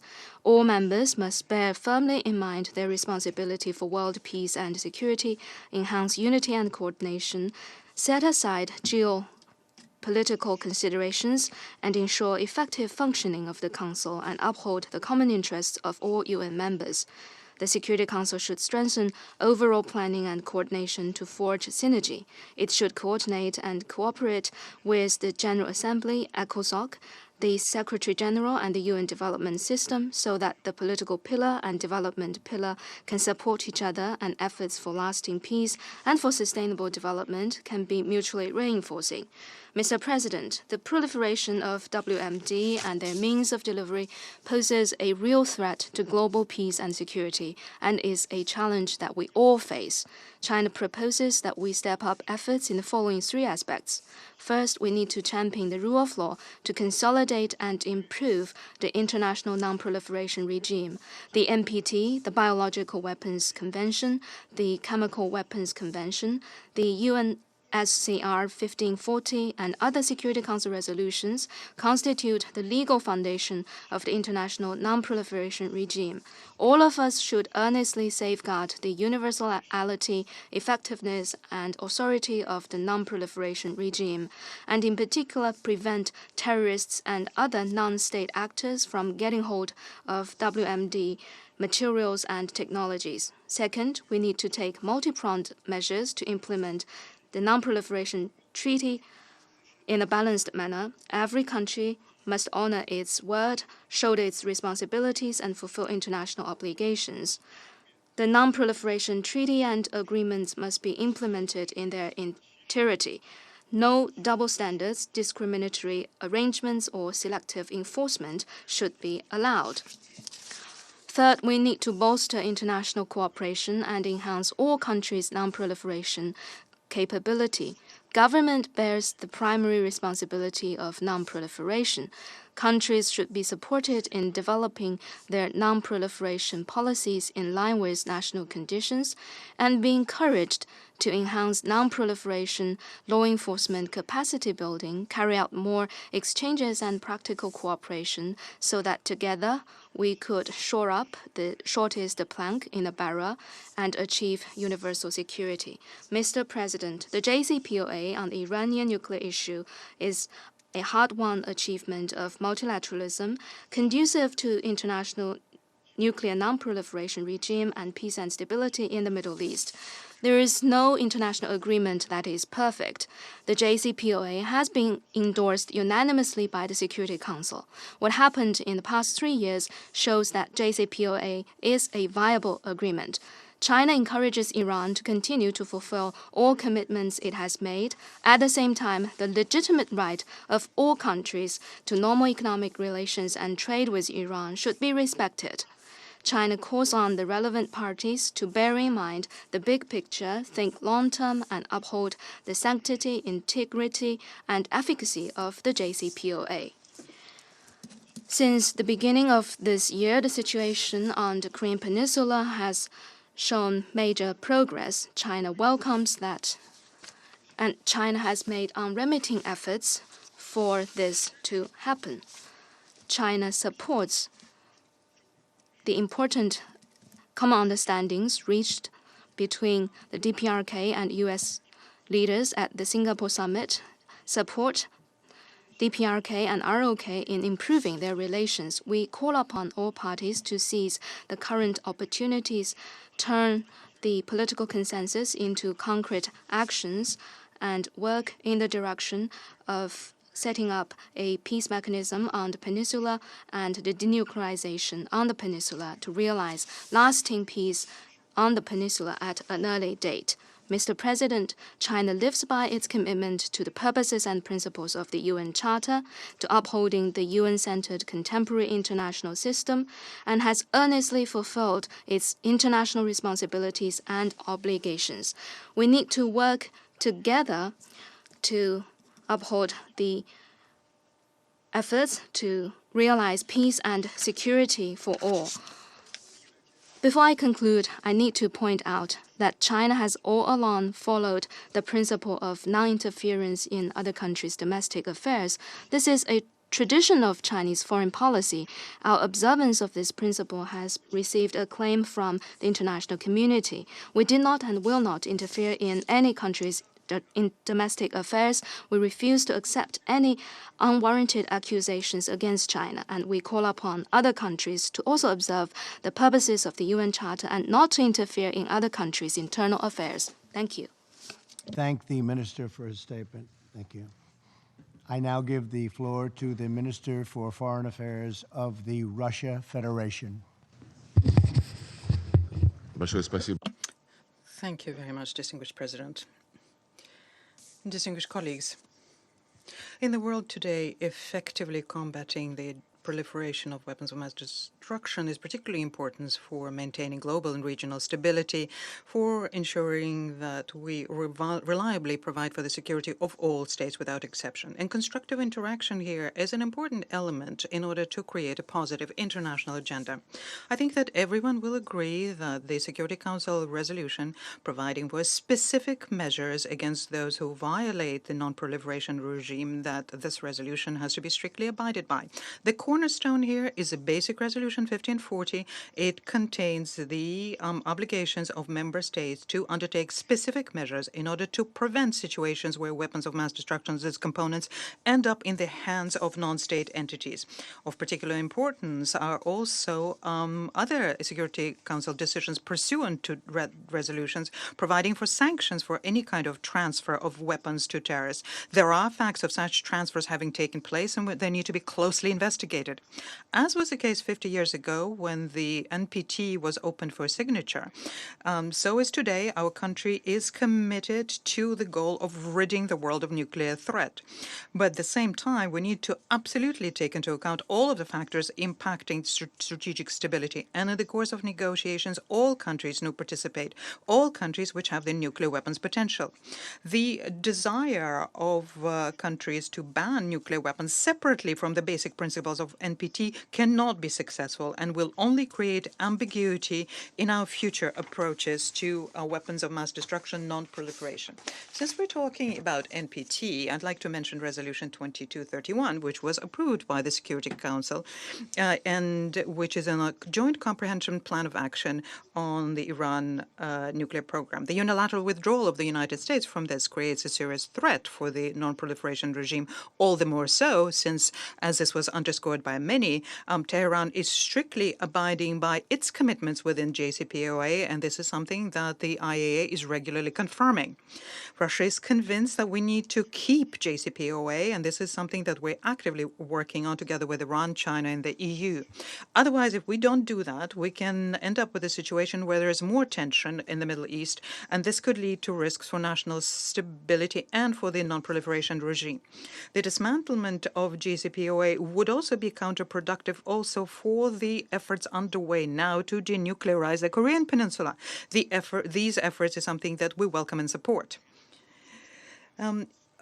There are also serious obstacles to nuclear non-proliferation, and I am referring to the decision made by the United States to postpone for a long time, perhaps forever, the ratification of the Comprehensive Test Ban Treaty and the absence of progress in implementing the NPT decision to create a weapons of mass destruction free zone in the Middle East.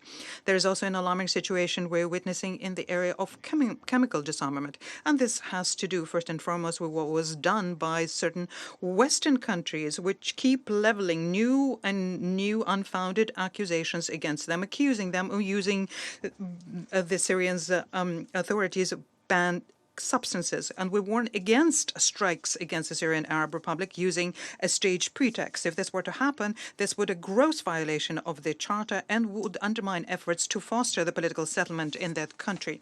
The government of Syria destroyed all of their chemical arsenal in line with the Russia-US agreement of 2013, and this agreement is enshrined in a Security Council resolution and also in a decision passed by OPCW. But on the other hand, the terrorist groups are entities which have chemical warfare agents. They learned how to synthesize them. They're building labs for that. And this is something that we have been warned about this for a long time by intelligence services of many countries, including the American ones. We have on many occasions offered to help develop a comprehensive strategy on combat chemical terrorism. In 2017, for example, we submitted together with China a draft on such a resolution. It was not considered through no fault of our own. More broadly speaking, at the Conference of Disarmament in Geneva, we submitted a draft convention on combating acts of chemical and biological terrorism. Sadly, the work on this is being artificially blocked, and you, I'm certain, know which countries are blocking that. Nonetheless, the proposals contained therein are on the table. At the same time, there is a deterioration of the situation in OPCW. There, our Western colleagues are trying to impose on its technical secretariat the so-called attribution functions, which is a gross violation of the convention and an infringement on the prerogatives of the Security Council. At the same time, what we're witnessing is an increase in unsubstantiated, highly likely styled rhetoric about the Salisbury affair. At the same time, the UK is stubbornly avoiding the joint investigation that we've offered several times, despite the fact that this is part of her commitments in line with the Chemical Weapons Convention, the Vienna Convention on Consular Relations of 1963, Bilateral Consular Convention of 1965, and the European Convention on Mutual Legal Assistance in Criminal Cases of 1959. The question arises, if they do not want to cooperate, well, does this mean that they have something to hide? We call upon London once again to start a constructive dialogue in order to get to the truth. The way things are developing gives us reason to think that nothing can be excluded today, including a provocation involving biological weapons. Given the attempts I just mentioned to manipulate the status of the Chemical Weapons Convention, I'd like to warn against the temptation of using the Convention on Biological and Toxin Weapons for the same end. Let me recall, in line with the convention, the right to initiate and is the right that only belongs with the Security Council. There are no substitutes here. On more than one occasion, we proposed that we agree the mechanism for verification on the Biological Weapons Conventions with all the participants, but the United States blocked this, and ultimately this was completely buried.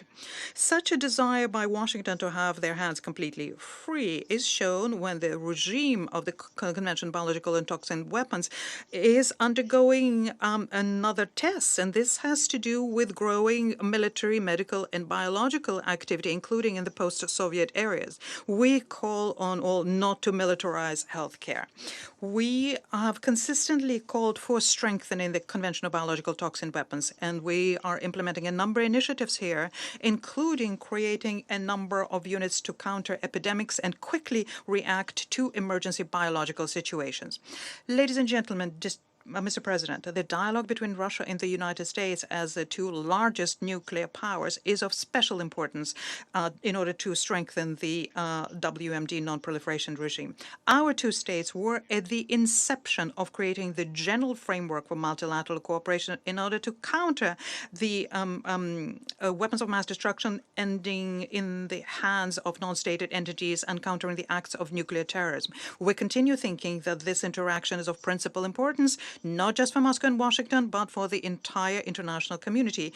Let us not sacrifice this on the altar of calculations of the moment of momentary situations. On the basis of the UN Charter, Russia is always ready to work openly with nuclear five states, all other countries, in order to strengthen global strategic stability. And we expect that a step in this direction will be made today at this meeting of the Security Council, which is a key body to maintain maintain international peace and security. And we think that in this regard, the initiative undertaken by President Trump to convene this meeting is very, very timely. Thank you. I thank the Minister for his statement. Thank you. I now give the floor to the Minister for Foreign Affairs of Ethiopia.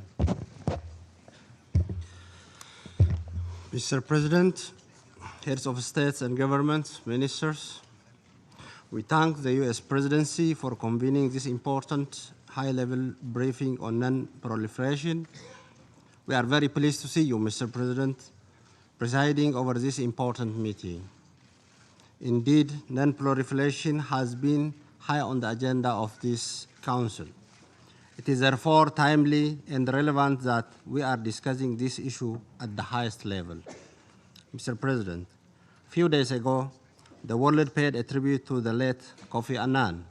In his final UN speech in 2006, he said, and I quote, "Can there be any threat more alarming in today's world than that of a nuclear or biological weapon failing in the hands of terrorists or being used by a state as a result of some terrible misunderstanding or miscalculation? The more states have such weapons, the greater the risk, and the more those states that already have them increase their arsenals or insist that such weapons are essential to their national security. The more other states feel that they too must have them for their security. This is indeed the reality that we are facing today. Indeed, the proliferation of weapons of mass destruction is posing grave threats to global peace and security. From the DPRK and the Iranian nuclear issues to chemical attack in Syria and Salisbury incident in the UK. Proliferation risks have become one of the most serious challenges of our time. The international non-proliferation regime is under serious challenge, and global anxieties about nuclear weapons are at the highest level since the end of the World War. As Secretary General Antonio Guterres said, we believe it is absolutely vital that we comprehensively address risk of proliferation. There is no other option but to strive to find a negotiated solution to some of the most difficult issues that we are facing at the moment through political and diplomatic means. We have all been observing the developments following the recent summit meeting between you, Your Excellency President, and Mr. Kim Jong-un, whose outcome had given us some sense of hope for the progress towards the denuclearization of the Korean Peninsula and the advancement of peace in the Northeast Asia. We encourage such endeavors, Mr. President, as we have a first-hand experience solving and bringing peace for the no war, no peace situation that existed for more than 20 years between Ethiopia and Eritrea through diplomatic means. Mr. President, we earnestly hope that you will maintain the momentum generated recently with the view to finding a comprehensive, peaceful, and diplomatic political solution to the DPRK issue in line with the relevant Security Council resolutions. This Council needs to continue supporting such endeavors. In this regard, the talk about a follow-up summit is indeed encouraging.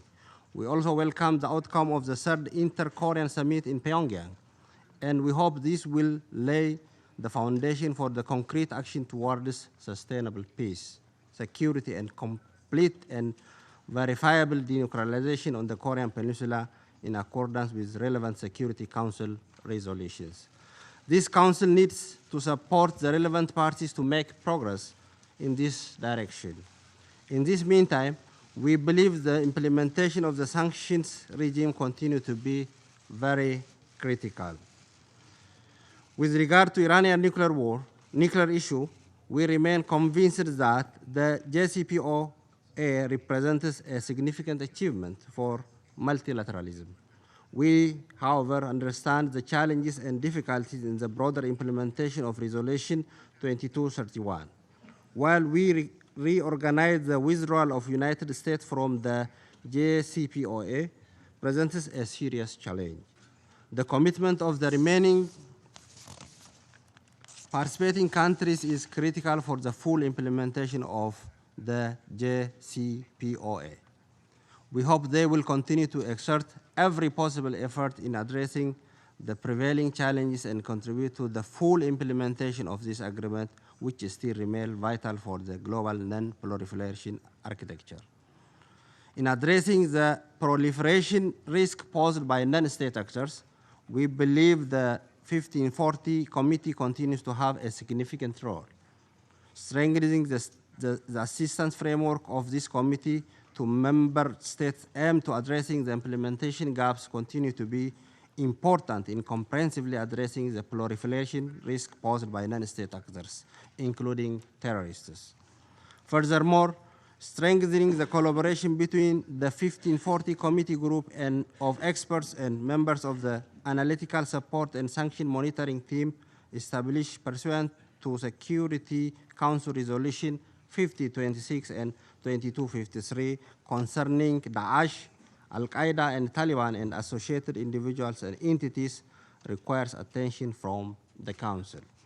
Finally, Mr. President, multilateral agreements such as the Biological Weapon Convention, the Chemical Weapon Convention, and the Non-Proliferation Treaty continues to immensely contribute to the prevention and elimination of the proliferation of weapons of mass destruction.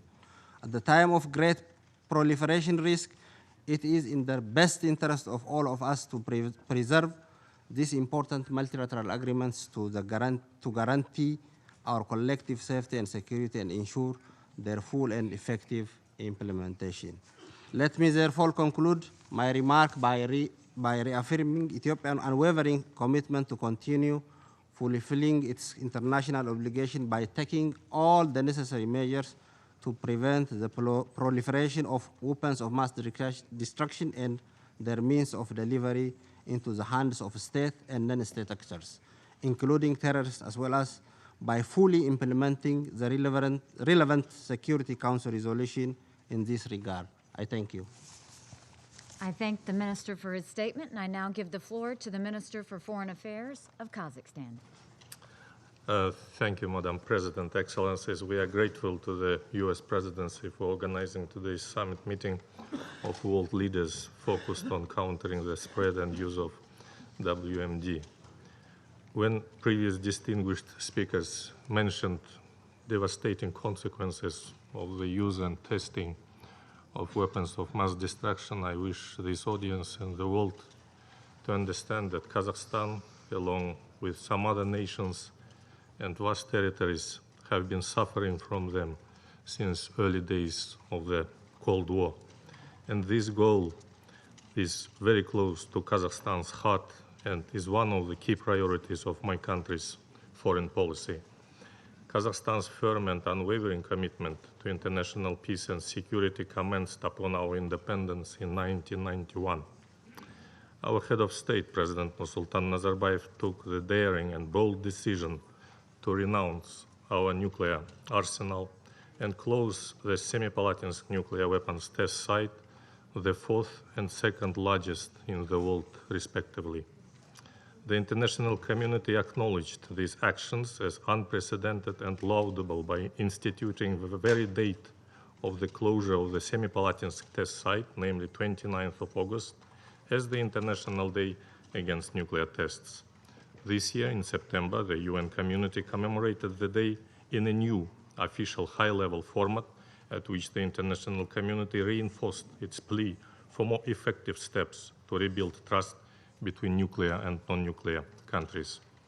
Earlier this year, in January, the signature event of Kazakhstan's presidency of the Security Council was devoted to the importance of confidence-building measures in achieving non-proliferation of WMD. CBM succeeded in stopping the arms race and preventing a nuclear catastrophe in the past century.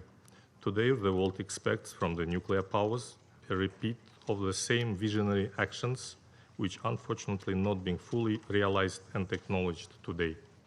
President Nazarbayev at the January's meeting, as well as in his manifesto, The World 21st Century, noted that the largest nuclear powers should be at the vanguard in the advocacy for a nuclear weapon-free world, and lead by example in reducing the WMD. Past conflicts have showed that we cannot ensure our own security by undermining the security of others.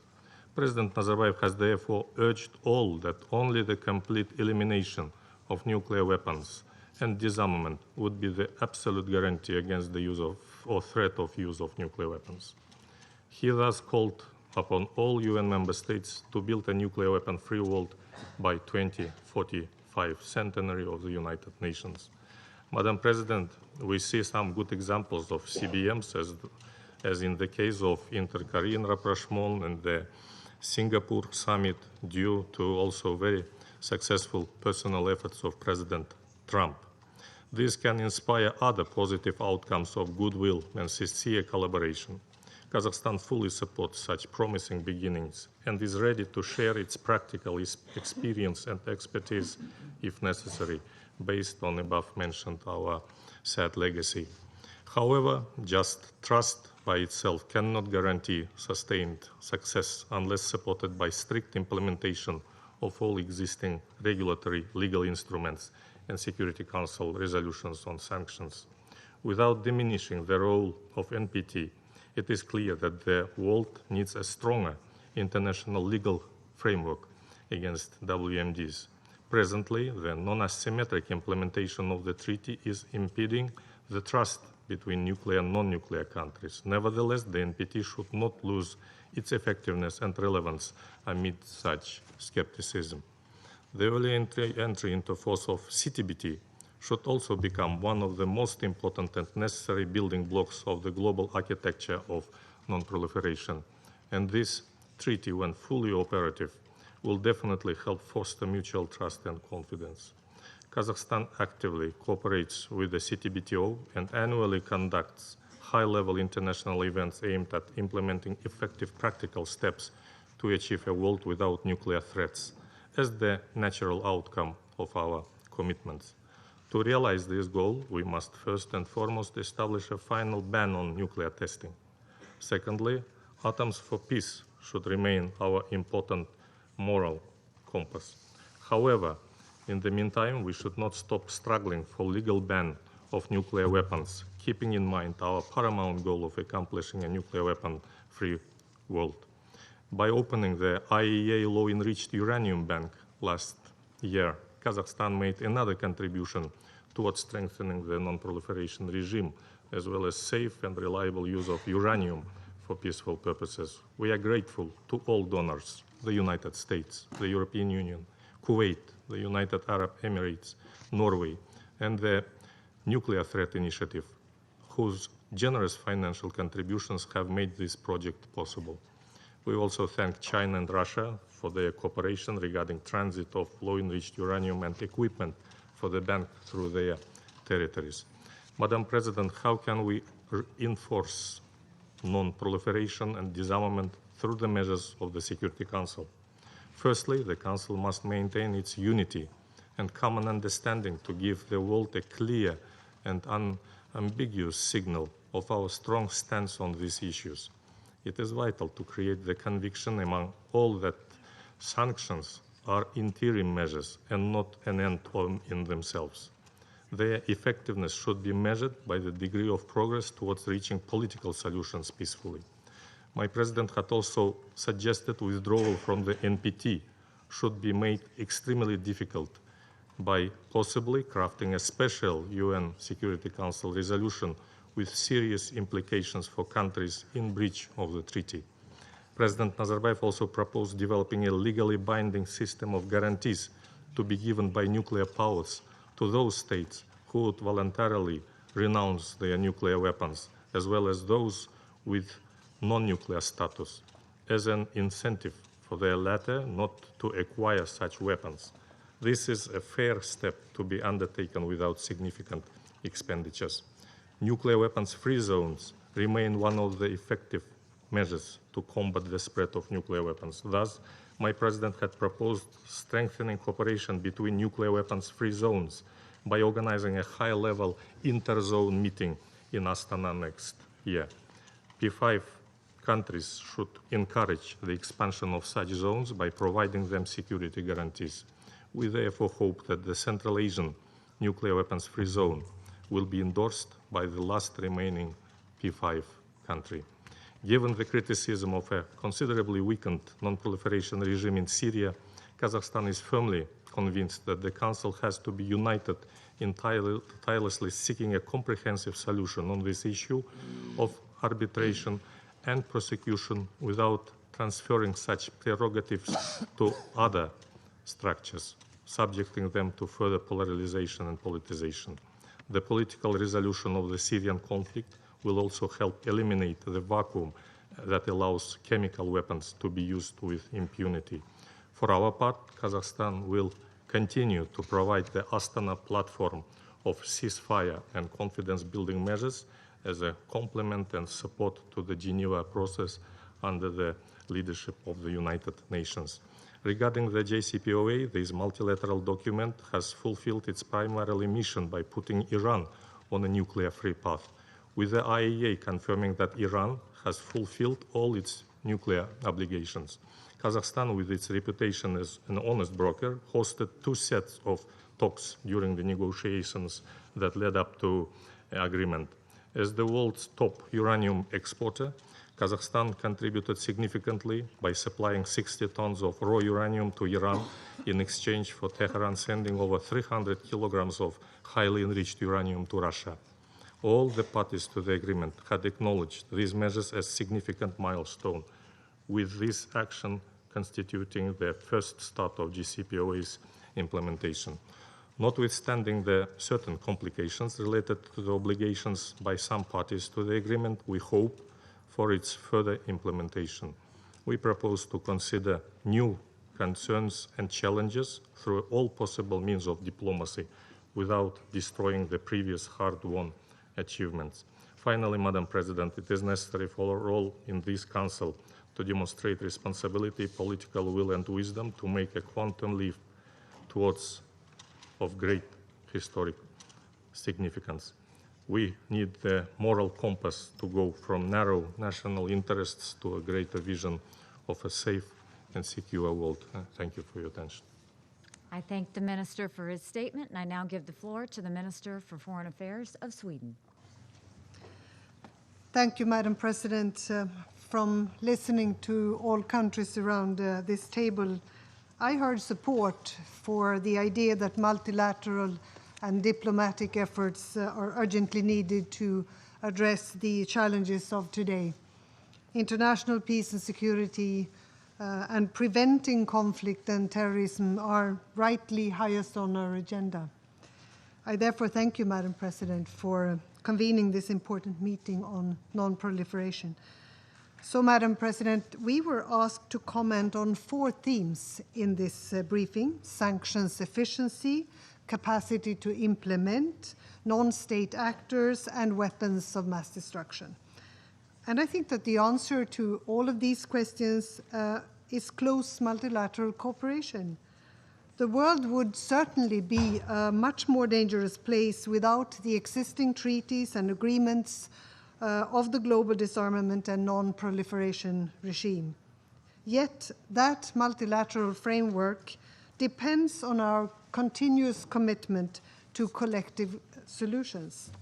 In many parts of the world, we see modernization of nuclear weapons arsenals, increased missile capacities, the threat of chemical weapons use, and a normalization in the rhetoric surrounding all weapons of mass destruction. And history has shown us too many times that such steps forms a pathway to catastrophe. The nuclear weapon states bear a particular responsibility in upholding and making good on the commitment inherent in the NPT of a nuclear weapons-free world. And to this end, the review conference in 2020 must pave the way for enhanced disarmament and non-proliferation commitments. Equally, Sweden reiterates the call on all states to sign and ratify the CTBT.